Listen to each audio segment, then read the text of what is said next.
Quarantine has affected the whole world and has caused many cultural locations to close. Some of the biggest locations are museums. They allow you to take a tour back in time and allow you to experience emotions that you wouldn't normally get to express. For those of you looking for your next artistic fix, there's a way that you can do this online. Google Arts and Culture has artwork from more than 80 countries. You can travel all around the world without ever leaving your couch.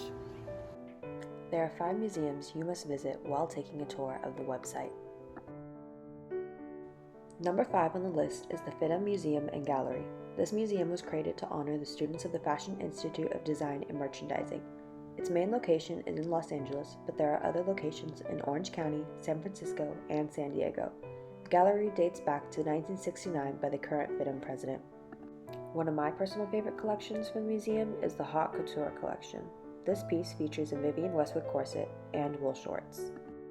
When you look at all of the collections, you can look at them by different categories such as gowns, leather, lace, boots, and more. Number 4 on the list is the Getty Villa.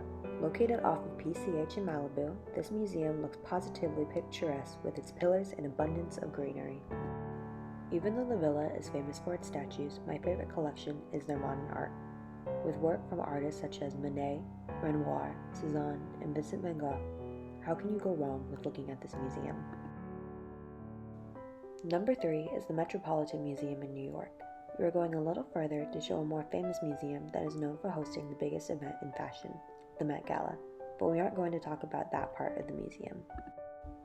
One of my favorite collections involves plaster.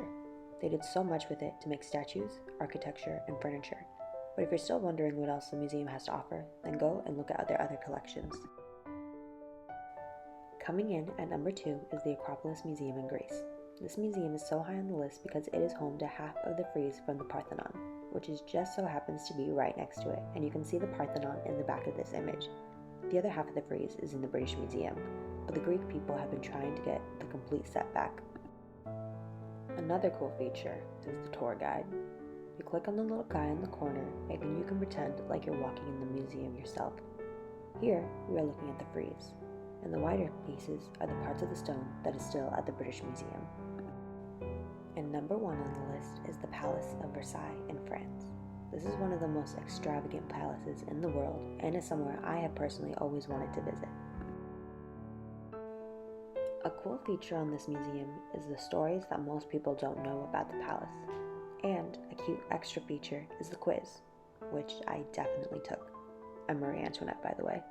Google Arts and Culture isn't going to be the same as traveling off to these far, amazing places, but it does allow for a little bit of normality in these hard times.